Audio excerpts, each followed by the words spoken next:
Sir நான் உங்களை விசாரித்தேன் வெளியில், எல்லோரும் நல்ல விதமாக தான் சார் சொல்கிறாங்க அப்படின்னாரு. என்ன கை நீட்டி அட்வான்ஸ் வாங்கிட்டு நல்ல விதமாக தான் சொல்கிறாங்கன்னா, இப்போ என்ன நினச்சி வாங்கினேன் நீ வாங்கும்போது? அப்புறம் ஒரு முறை ஜிஆர்டி ஹோட்டலில் உட்காந்துருக்கேன், அங்கே ஒருத்தரோட உட்காந்துருக்காரு. வந்த உடனே யார் என்ன தானே சார் இப்போ தான் ஒரு ப்ரொடியூசர் செட் பண்ணிக்கிட்டு இருக்கேன் அப்படின்னு.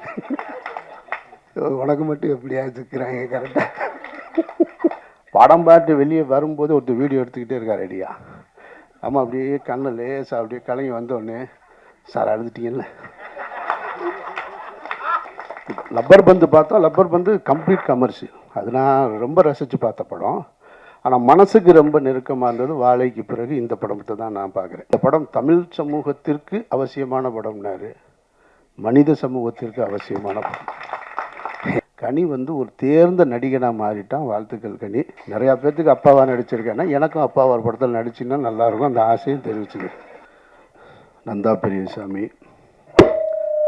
அவரை இயக்குனராக எனக்கு தெரிகிறதுக்கு முன்னாடி அவங்க அண்ணன் எனக்கு பழக்கம் மதுரையில். அவருடைய தம்பி தான் நந்தா பெரியசாமின்னு எனக்கு தெரியாது. ஸோ நந்தா பெரியசாமியை முதல்ல சந்தித்தது வந்து இந்த கலசா டப்பிங் தியேட்டரில் நான் ஒரு படம் ஒர்க் பண்ணிகிட்டு இருந்தேன் கீழே யுவன் சங்கர் ராஜா கூட. நந்தா பெரியசாமி மேலே கல்லூரியின் கதை மிக்சிங்கில் இருந்தார். மிக்சியில் இருந்தவர் கீழே வந்து யுவன்கிட்ட பேசிட்டு போகும்போது, சார் நீங்கள் மேலே வந்து பாருங்கள் அப்படின்னாரு. மேலே போய் பார்த்தேன். அந்த இன்ட்ரோல் பிளாக் சீக்வன்ஸு காமிச்சார். அது ஒரு ரெயின் எஃபெக்ட் தான், ரொம்ப பிரமாதமாக இருந்துச்சு. எஃபெக்ட்ஸ்லாம் போட்டு நல்லா இருக்குது. ஷார்ட்ஸ் எல்லாம் ரொம்ப நல்லா இருந்தது. அந்த காலேஜு டவரு, அந்த டாப் ஆங்கிள், அதெல்லாம் ரொம்ப இன்ட்ரெஸ்டிங்காக இருந்தது. டேக்கிங்ஸே ரொம்ப இன்ட்ரெஸ்டாக இருந்துச்சு. அப்புறம் படம் முடியுமா, அந்த படம் ரிலீஸ்க்கு முன்னாலே வந்து அந்த படத்தை பற்றின டாக் கொஞ்சம் அதிகம் இருந்தது. ஒரு புது டைரக்டர் நல்லா வந்திருக்காரு, நல்ல படமாக இருக்குது அப்படின்னு சொல்லி. அப்போ நான் வந்து நந்தாவை கூப்பிட்டு என்னுடைய கம்பெனிக்கு ஒரு படம் பண்ணி கொடுங்கன்னு ஒரு 1,00,000 ரூபா அட்வான்ஸ் கொடுத்தேன். அந்த கதையை பின்னாடி சொல்கிறேன். 2 லட்சமா ஞாபகம் இல்லை, நேர்மையாக சொல்கிறாரு. ஆனால் படம் தான் பண்ணி கொடுக்கல. 2 லட்ச ரூபா அட்வான்ஸ் கொடுத்தேன். இப்போ படம் ரிலீஸ் டைமில் இதே லேபு தான், பிரசாத் லேபு தான். தெலுங்கு நல்லா இருக்குது, கொஞ்சம் அவங்களுக்கு பணம் ஷார்ட்டேஜ் தேவைப்படுது. பணம் ஷார்ட்டேஜ் இருந்தது. சௌத்ரி சார் அப்போ என்னோட ரொம்ப நெருக்கமாக இருந்த நேரம். அப்போ அவர் என்கிட்ட சொல்கிறாரு, என்னப்பா இந்த படம் ஏதோ நல்லா இருக்குன்னு சொல்கிறாங்க. அப்போ நான் கூட மிக்சிங்கில் கொஞ்சம் பார்த்தேன் சார், நல்லா இருந்துச்சுன்னு. சரி அப்போ நீ போய் தெலுங்கு வாங்கிறியா, அவர் என்ன வேலை சொல்கிறாங்களோ சொல்லிவிட்டு வாங்கிடுங்கன்னு. இப்போ நான் வந்து இங்கே நின்றுட்டுருக்கேன் அவருக்காக. வந்து நின்று என்ன நந்தா இருக்கார், ஆர்யா இருக்கார் இங்கே, அவரும் நின்றுட்டுருக்காரு ரிலீஸுக்கு.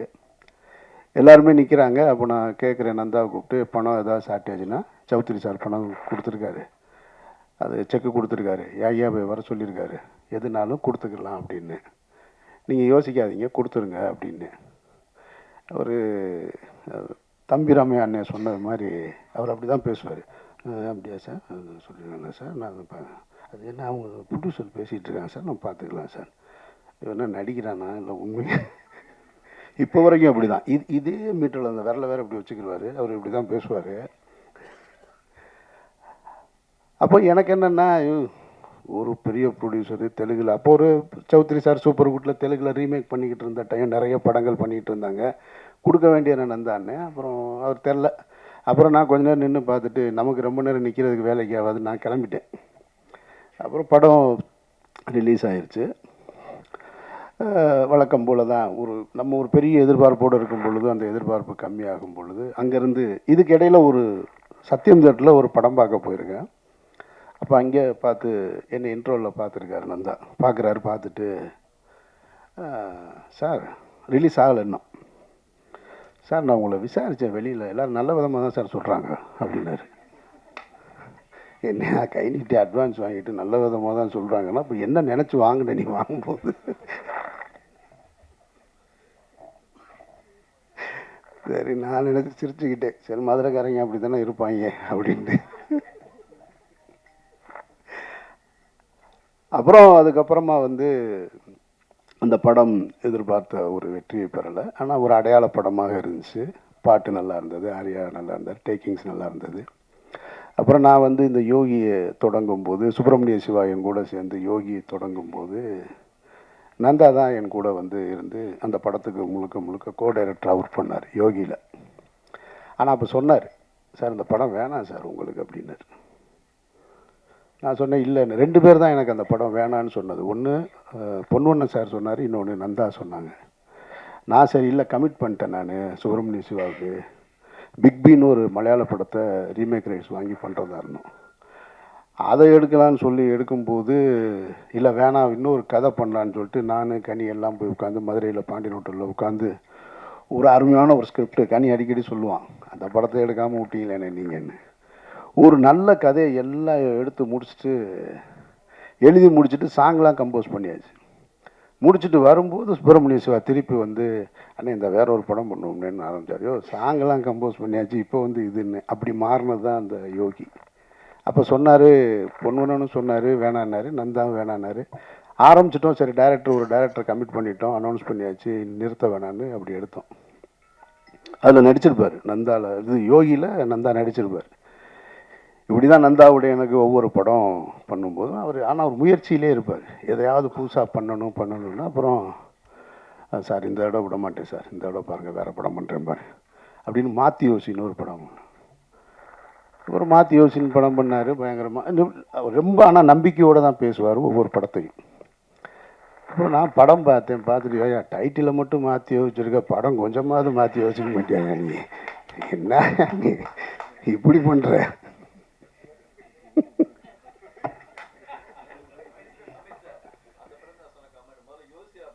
அப்புறமா யோசி அப்புறமா மாற்றலாம். சாரி சார் நெக்ஸ்ட் டைம் அப்புறமா.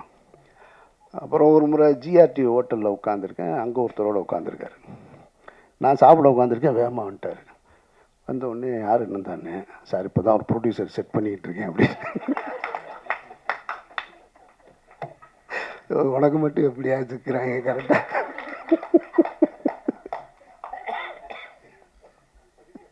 அவர்கிட்ட என்ன சொல்லிட்டு வந்தாருன்னு தெரியாது என்னைய பார்க்க.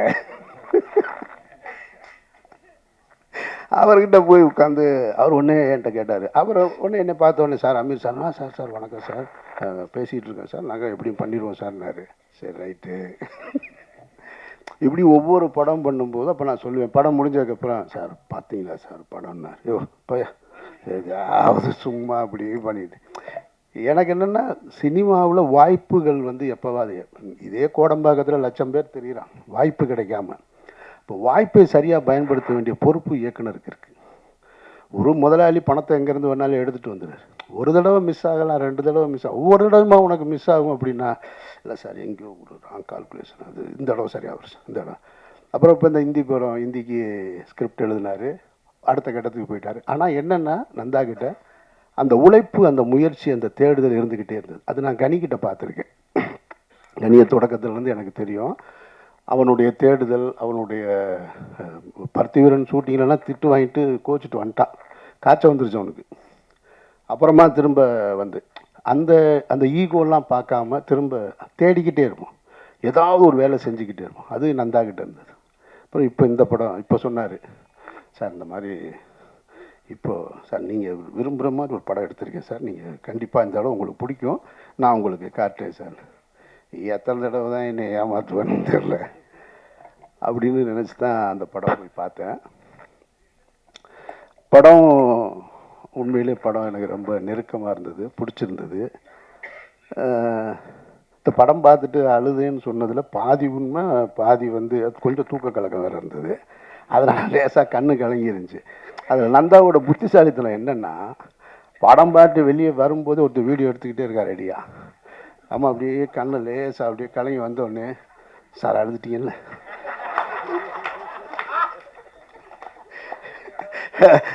இப்போ அந்த வீடியோ வேறு எடுத்துக்கிட்டு இருக்கான், இல்லைன்னு சொன்னால் என்ன ஆகுது, சார் அழுதுட்டீங்கல்ல, சார் அழுதுருக்கீங்க சார், இல்லை நந்தா சார் தெரியுது சார் அழுதுறீங்க, என்னையா வலு கேட்டால் அழுகு விட்டுருவ போல. ஆனால் படத்தில் ஒரு காட்சியில் நான் கண் கலங்கிட்டேன். அது அந்த குழந்தை, 2வது குழந்தை ஒரு கட்டத்தில் பேசும், அந்த இடத்துல கண் கலங்கிட்டேன். படமும் இறுதி அந்த இது வந்து எனக்கு ரொம்ப, மொத்தத்தில் படம் வந்து எனக்கு ரொம்ப நெருக்கமான பிடிச்ச படமாக இப்படி ஒரு படத்தை எடுக்கணும்னு நான் ஆசைப்பட்டுக்கிட்டு இருந்தேன். நந்தா கரெக்டாக அந்த படத்தை செஞ்சுருக்காரு. அது அவங்க குடும்பத்தாருக்கு நான் சொல்லுவேன். அந்த இடத்த ரீச் பண்ணிட்டு இப்போ இந்த படம் எவ்வளோ பெரிய வெற்றி அடையும், எவ்வளோ வசூல் கொடுக்கும், அதெல்லாம் நம்ம கையில் இல்லவே இல்லை. அதெல்லாம் நம்ம பார்க்க வேண்டியதே இல்லை. வெற்றி அடையுது, அதுவும் தேவையில்லை. நாம் நினச்ச ஒரு இடத்த அடையிறோமா, நான் நினச்ச வேலையை செய்கிறோமா, அந்த பொருள் மற்றவங்களுக்கு திருப்தியாக இருக்கா, அப்படித்தான் நான் பார்ப்பேன் படத்தை. அந்த அளவுக்கு ஒரு தகுதியான படமாக இங்கே இதுக்கு முன்னாடி இயக்குநர்கள் பேசுனதெல்லாம் சொன்னால், விக்ரமன் சார் சொன்னது போல் வாழைக்கு பிறகு ரொம்ப மனதிற்கு நெருக்கமான படம் திருமாணிக்கம்னு சொன்னால் அது மிகையாக. லப்பர் பந்து பார்த்தா லப்பர் பந்து கம்ப்ளீட் கமர்ஷியல், அது நான் ரொம்ப ரசித்து பார்த்த படம். ஆனால் மனசுக்கு ரொம்ப நெருக்கமாக இருந்தது வாழைக்கு பிறகு இந்த படத்தை தான் நான் பார்க்குறேன். படத்தில் இருக்கிற கதை, அந்த வடிவகரிசி அம்மா இந்த மொத்த கதையும் சொல்லிட்டாங்க. படம் பார்த்த எங்களுக்கு தான் தெரியும். அது இதில் என்னென்னா, ப்ரொடியூசருக்கு 1 மணி நேரம் தான் கதை சொன்னாராம், வடிவகரிசி அம்மாவுக்கு 2.5 மணி நேரம் சொல்லியிருக்காங்க. அவங்க சொல்கிறாங்கன்னா படம் பார்க்கலன்னு, பார்க்காத படத்தை கதை இவ்வளோ சிறப்பாக சொல்கிறாங்கன்னா எப்படி அழுத்தியிருப்பார், அப்போ எப்படி ஒருத்தவங்களை கன்வின்ஸ் பண்ணியிருப்பார் பாரு. அப்போ நான் சொன்னேன், நான் கண்ணிட்ட பக்கத்தில் கூட சொன்னேன், 2.5 மணி நேரம் சொல்லியிருக்காங்கன்னா சம்பளத்தை எப்படியாவது குறைக்கிறதுக்கு முயற்சி செஞ்சுருப்பாப்புல நினைக்கிறேன். பெரிய போராட்டமாக தான் இருந்திருக்கும் போல இருக்கு. பயங்கரமான ஆள். அப்படி பேசுகிறதுல அந்த உண்மையிலே கண்டுபிடிக்க முடியாது. இப்போ வரைக்கும் தம்பிராமையா சொன்னதில் ஒரு உண்மையிலே நடிக்கிறாரா, உண்மையாக இருக்காரா, இப்போ வரைக்கும் கண்டுபிடிக்க முடியலை.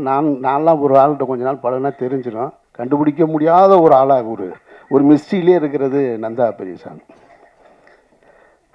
ஸோ அந்த படத்தோட கதை ரொம்ப சாதாரண விஷயந்தான். அறத்தோடு வாழ்கிறது, ஒரு மனிதன் நேர்மையாக வாழ்கிறதுன்றது. மனிதன்கிட்ட நேர்மையாக இருக்கணும். அந்த நேர்மை இன்றைக்கி போகக்கூடிய காலகட்ட சூழலில் கொஞ்சம் கொஞ்சமாக மாறி போய் புத்திசாலித்தனமாக வாழ்வது தான் வாழ்க்கையாக மாறிடுச்சு.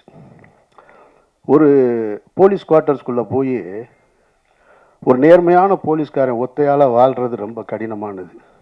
ஏன்னா அவன் பொண்டாட்டி சாவடிச்சிருவான். அந்த வீட்டுக்காரர் பார்த்தியா, அவர் டெய்லி வரும்போது 2 பையன் எடுத்துகிட்டு வர்றாரு. இந்த வீட்டுக்காரர் பார்த்தியா, இவரை பார்த்தியா, அவர் பைக் வாங்கியிருக்காரு, அவங்க மாமனார் கார் வாங்கி கொடுத்துருக்காரு. அப்போ ஒரு சமூகத்துக்குள்ளே தனியாக ஒருத்தன் நேர்மையாக வாழ்கிறது ரொம்ப கஷ்டம். இதை எல்லா வேதங்களும் சொல்லியிருக்கும், எல்லா மகான்களும் சொல்லியிருப்பாங்க. நான் எனக்கு தெரிஞ்சதை சொல்கிறேன். முகமது நபி ஒரு இடத்துல சொல்கிறாங்க, ஒரு காலம் வரும், அந்த காலத்தில் சத்தியமும் உண்மையும் நேர்மையுமாய் ஒருத்தன் வாழ்கிறதுன்றது இருக்கு இல்லையா, அது உள்ளங்கையில் நெருப்பு துண்டை வைத்து கொண்டிருப்பதற்கு சமம் அப்படின்னு சொல்கிறாங்க. வாழவே முடியாது.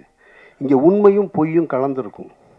உங்களுடைய வருமானம் சரியானதா சரி இல்லாததான்னு உங்களால் கண்டுபிடிக்கவே முடியாது. எது தடுக்கப்பட்டது எது சேர்ந்ததுன்னு உங்களால் கண்டுபிடிக்க முடியாது அப்படின்னு சொல்லிடுவோம். அது போன்ற ஒரு சூழலில் நம்ம வாழ்ந்துக்கிட்டு இருக்கோம். அந்த மாதிரியான ஒரு சூழல் தான் இந்த படத்தோட கதை. அதில் கனி என்னவா வாழ்ந்திருக்கான், அந்த கதாபாத்திரம் மாணிக்கம்ன்ற கதாபாத்திரம் என்னவா வாழ்ந்திருக்கு. இந்த படத்தை பார்க்கும்போது 2 விஷயம் எனக்கு பழைய விஷயங்கள் நினைவுக்கு வந்ததில், நம்ம தவறு செஞ்சுருப்போம், சின்ன வயசில் நிறைய தவறு செஞ்சுருப்போம். வீட்டில் கூட திருடி இருப்போம்னு வச்சுக்கோங்களேன். வீட்டில் திருடுறதெல்லாம் கணக்கில் வைக்க முடியாது, அது நம்ம வீடு. எனக்கு ரொம்ப காலமாக மைண்டுக்குள்ளே ஓடிக்கிட்டே இருந்தது. நான் சேது படத்தில் உதவி இயக்குனராக இருக்கும் பொழுது கந்தசாமி தான் தயாரிப்பாளர். இந்த காஸ்டியூம் பர்ச்சேஸுக்கெலாம் நான் போவேன். நான் அவர் கொஞ்சம் காசு கம்மியாக தான் கொடுப்பாரு. ரொம்ப நிறையா செலவு பண்ணுற தயாரிப்பாளர் கிடையாது. அப்போ காஸ்டியூம் பர்ச்சேஸ் போகும்போது நம்ம கூட இருக்கவங்க இருப்பாங்கள்ல, நம்ம சும்மா இருந்தால் கூட இருப்பான்ல அப்படின்னு ஒரு சட்டையை பார்த்தோம்னா, சார் எடுத்துக்கங்க சார், இப்போ என்ன சார் அப்படியே கம்பெனி கணக்கில் போயிடும், யார் சார் பார்க்க போகிறோம் அப்படின்னு சொல்லி இந்த மாதிரி ஒரு 2 சட்டையை எடுத்துட்டேன் நான்.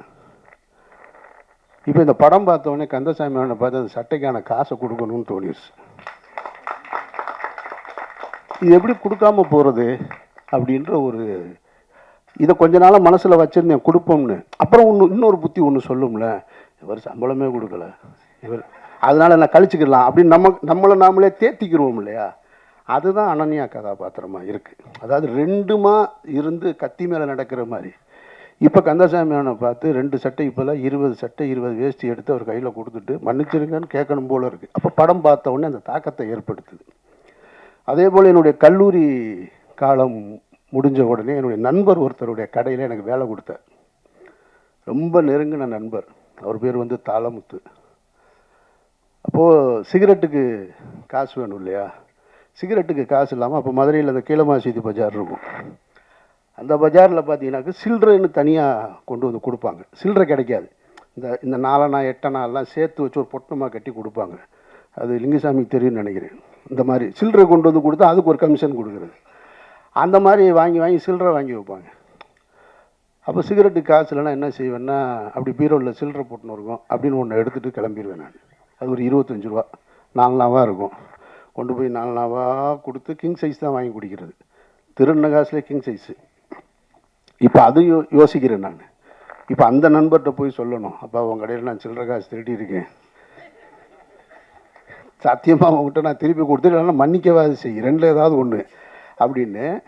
இப்போ நான் இதை ஏன் பொது இடத்துல சொன்னால், இது ரெண்டையுமே அவங்க பார்க்கணும். அதனால தான் இந்த படத்தை பார்த்துட்டு நான் தனியாக அவங்கக்கிட்ட போய் சொல்லியிருக்கேன். எனக்கு இந்த இடத்துல சொல்கிறது சரின்னு தோணுது எனக்கு. அதனால தான் நான் இந்த இடத்துல சொல்கிறேன். அப்போ ஒரு மனிதன் தன்னை உணரணும், என்னவா வாழணும். வறுமையில் நேர்மையாக வாழ்கிறது இருக்குல்ல, அதுதான் இருக்கிறதுலே கஷ்டம். அப்படி வாழ சொல்லி கொடுக்குற படம் தான் இந்த படம். அது அப்புறம் வடிவுக்கரசி அம்மா, அவங்கள நான் வந்து ஒரு 82 83 காலகட்டத்தில் சிகப்பு ரோஜாக்கள் பார்த்தேன் மதுரை சக்தி தேட்டரில். கமலஹாசன் ரசிகர், அதனால் நாங்கள் போய் உட்காந்துருவோம். நமக்கு என்னென்னா, இப்போ சின்ன வயசுலேருந்து கமலஹாசனை ரசிப்போம். ஆப்போசிட்டில் இருக்க ஹீரோயினை பிடிக்காது, கமலஹாசனை மட்டும்தான் ரசிக்கணும். அதில் உங்களுக்கு தெரியும், ரசிகர்கள்லாம் படத்தில் திரைப்படங்களில் வில்லன் வந்து ஹீரோ ரஜினி சாரையோ கமலஹாசனையோ திட்டினா இங்கே கீழே இருந்து ஆடியன்ஸ் பூரா திட்டுவோம் நாங்கள் அந்த சின்ன வயசில். அது மாதிரி அவங்களுக்கு அதான் முதல் படம்னு நினைக்கிறேன் நான். ஒரு ரோஸ் கலரு ஒரு சில்க் ட்ரெஸ் மாதிரி போட்டிருப்பாங்க. ஃபஸ்ட்டு இன்ட்ரோடக்ஷன் ஷாட்டு, இன்டர்வியூக்கு வந்திருப்பாங்க. கமலஹாசன் சாரை ஒரு பொருட்டாகவே மதிக்காமல் அப்படி உட்காந்துருக்கு ஒரு கேரக்டர். எனக்கு இப்படி பார்ப்போம், யார் இந்த பொம்பளை, என்ன தனாவட்டு தலைவர் முன்னாடி இப்படி உட்காந்துக்கிட்டு, அதில் சிகரெட்டு அப்படிம்பாரு அப்படின்னு அவர் சிகரெட்டுன்னு கேட்ட உடனே டக்குன்னு வாங்கிட்டு அப்படியே. அதுக்கப்புறம் பார்த்தா முதல் மரியாதையில் சிவாஜி சாரை அவ்வளவு அப்படி போகிற போக்குள்ள கையில் தள்ளுறது இருக்கு இல்லையா, அப்படி நடித்த ஒரே ஆர்டிஸ்ட் அவங்க. மிரண்டு போனேன். இந்த 2 படம் 2 ஆளுமைகளை. காலம் சினிமாவும் எவ்வளோ விசித்திரமானது பாருங்கள். அந்த படத்தை எடுத்த 2 படத்தையும் எடுத்த பாரதி ராஜா சார் இந்த படத்தில் அவங்களுக்கு ஜோடி அவங்க நடிச்சிருக்காங்க. நான் அப்படியே இதை பார்க்கும்போது எனக்கு அதெல்லாம் ஞாபகம் வந்துச்சு. சார் சினிமா எவ்வளோ, இந்த ஆர்ட் எவ்வளவு நம்மளை கொண்டு வந்து எப்படிலாம் கொண்டு வந்து மாற்றி கொண்டு வந்து நிறுத்துதுன்னு. ஸோ அதனால் அவங்க சொன்ன மாதிரி ரவிமரியா சொன்ன வார்த்தை ரொம்ப உண்மை. நாசர் சாரும் பாரதி ராஜா சாரும் வந்து குறைவாக நடிச்சிருக்காங்க, ஆனால் மனசில் நின்றுட்டே இருக்காங்க 2 கேரக்டருமே. Bharathi Raja sir ultimate, பிரமாதப்படுத்திட்டார். அவருடைய தவிப்பு, உண்மையை சொல்லணும்னா அவர் இயல்பாக மேக்கப் இல்லாமல் இருக்கார். இல்லைன்னா ஒரு ஜீன்ஸ் பேண்ட்டு போட்டு ஒரு ஜர்க்கினை போட்டு ஒரு டிஷர்ட்டை போட்டு இருப்பார் இல்லையா. இதுதான் பாரதி ராஜா சார், அவ்வளவு இயல்பாக. பாரதி ராஜா சார் நல்லா நடிப்பார்னு எனக்கு தெரியும். அவருடைய குற்றப்பரம்பரை கதையை வந்து எடுக்கிறதுக்காக என்கிட்ட அவர் வந்து தாத்தா நான் பேரன் இதை நடிக்கிறதுக்காக என்கிட்ட நடித்து காமிச்சார் ஆஃபீஸில் உட்காந்து. மறந்து போயிட்டேன் நான் அவர் நடித்து காமிச்சதை பார்த்து. பிரமாதமாக நடித்தார். அந்த பேக்காமன்னு ஒரு கேரக்டர் இதில் வந்து வாழ்ந்துட்டார். ரொம்ப சின்ன கதாபாத்திரம், அந்த தவிப்பு அந்த ஏக்கம் அதெல்லாம் பிரமாதப்படுத்திட்டாங்க. அப்புறம் அனன்யா, அதாவது அவங்க இப்பவும் வந்து ஒரு காலேஜ் போகிற ஒரு ஹீரோயின் மெட்டீரியலாக தான் இருக்காங்க. ஆனால் 2 குழந்தைக்கு அம்மாவா ஒரு தவிப்போட அந்த பதட்டத்தோட எல்லா சீனுமே ரொம்ப சிறப்பாக இருந்தது, ரொம்ப நல்லா இருந்தது. ஸோ பாக்கி சின்ன சின்ன கேரக்டர் தம்பிராமே அண்ணன் அப்படின்னு வந்தாருன்னா உள்ளே வரும்போது இந்த ராஜாதி ராஜாவில் இன்ட்ரோடக்ஷனில் ரஜினி சார் வருவார்ல ஒரு கோட் சூட்டோட காரில், அந்த கேமரா மட்டும்தான் இல்லை, அதே மாதிரி கேமரா இருக்கிற இதுலேயும் இல்லையா பேகு அதே மாதிரியே வந்து இறங்கியிருக்காரு. லண்டன் ரிட்டனா யூகே ரிட்டனு, ஆமாம் யூகே ரிட்டன் ஏதோ ஒன்று சொல்கிறாரு. எல்லாருமே சிறப்பாக பண்ணியிருக்காங்க. படம் ரொம்ப நிறைவான ஒரு படமாக இருக்குது. படம் பார்க்கும்போது எனக்கு தோணுச்சு, இது நந்தா படம் மாதிரியே இல்லையே. ஷார்ட்ஸ் எல்லாம் ரொம்ப நல்லா இருக்குது. ஷார்ட்ஸ் எல்லாம் ரொம்ப டைட்டில் கவனிக்காமல் விட்டேன் நான். எப்படி கவனிக்காமல் விட்டேன்னு தெரில. ஷார்ட்ஸ் எல்லாம் அவ்வளோ அழகாக இருக்குது, ரொம்ப ஸ்டைலிஷாக இருக்குது, ரொம்ப டெப்த்தாக இருக்குன்னு. இப்போ தான் இங்கே வந்ததுக்கப்புறம் தான் இந்த இது கடைசியில் என் தம்பி சுகுமார் தான் கேமராமேன். பிரமாதப்பட்டு நான் படம் பார்க்கும்போது நினைக்கிறேன், நான் இவ்வளோ நல்லா இருக்கு, இதெல்லாம் எடுக்க மாட்டாப்ல நம்மால் அப்படின்னு. பிரமாதப்படுத்திட்டான் சுகுமார். சுகுமாரை எனக்கு வந்து பல வருஷமாக தெரியும் எனக்கு. ஸோ இப்படி எல்லாருமே நிறைவாக செஞ்சுருக்கிற படம். இந்த படத்தை பற்றி யாராவது உங்ககிட்ட இங்கே பேசினவங்க அதிகமாக பேசியிருந்தாங்கன்னா அதை நீங்கள் பெருசாக எடுத்துக்க. ஏன்னா நீங்கள் ஒரு கிரிட்டிக் பாயிண்ட் ஆஃப் வியூவில் படம் பார்ப்பீங்க. நீங்கள் பார்க்கும்போது சின்ன சின்ன ஃப்ளாஸ் இருக்கும் படத்தில், அது இருக்குது, அது எனக்கு தெரியும், உங்களுக்கு அது தெரியும், உங்கள் கண்ணுக்கு தெரியலாம். ஆனால் அதையெல்லாம் தாண்டி எனக்கு முன்னாடி இங்கே பேசின யாரோ சொன்னாங்க, நீங்கள் நினச்சா கூட இந்த படத்தை தப்பாக எழுத முடியாது. அதுக்கான ஒரு தரமான படமாக இருக்குது. நந்தா தனக்கான இடத்தை அடைஞ்சிட்டாருன்னு நான் நினைக்கிறேன். நான் மற்றபடி எதுவும் சொல்ல மறந்துட்டேனான்னு தெரியலை. அவர் சார் சொல்லும்போது ஒரு வார்த்தை சொன்னார், இந்த படம் தமிழ் சமூகத்திற்கு அவசியமான படம்னாரு, மனித சமூகத்திற்கு அவசியமான படம்.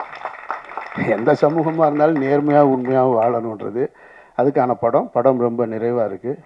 வேறு கனி வந்து ஒன்று பருத்தி வீரனில் நடிச்சிருப்பான், உங்களுக்கு தெரியும், அந்த பஞ்சு மிட்டாய் சீனில். அதுக்கப்புறம் ஈசன் பார்த்தேன் நான். ஈசன்லலாம் அப்படி வர்றப்பான ஒரு போலீஸ்காரன் அந்த அப்படியே நின்றுக்கிட்டே இருப்பான். அவன்கிட்ட கேட்டேன், சசிட்ட, ஏன்டா அவன் நெஞ்சை நிமித்திக்கிட்டே நிற்கிறான், சும்மாவே நிற்கும், போலீஸ்காரனா நெஞ்சை நிமித்தணுமாடா அப்படின்னு. அப்படியே அப்படின்னு. அப்புறம் நிறையா படம் பார்த்தேன், என்ன இவன் ஒரு மாதிரியாக போயிட்டே இருக்கானுன்னு. ரவிமரியா சார் சொன்னது மாதிரி இந்த கதாபாத்திரத்தை இவனை விட யாராலையும் சிறப்பாக நடிக்கவே முடியாது. ஒரு புள்ளி கூட படத்தில் எங்கேயுமே எந்த காட்சியிலையுமே எவ்வளோ பெரிய நடிகராக இருந்தாலும் அங்கங்கே கொஞ்சம் மிஸ் ஆகும். அவனுக்கு நடிப்பு வந்து அப்படியே சும்மா அப்படி போகிற போக்கில் பொறி சாப்பிட்ற மாதிரி ஆகிப்போச்சு. அவ்வளவு ஃபிட்டாக இருக்குது இந்த கேரக்டர்.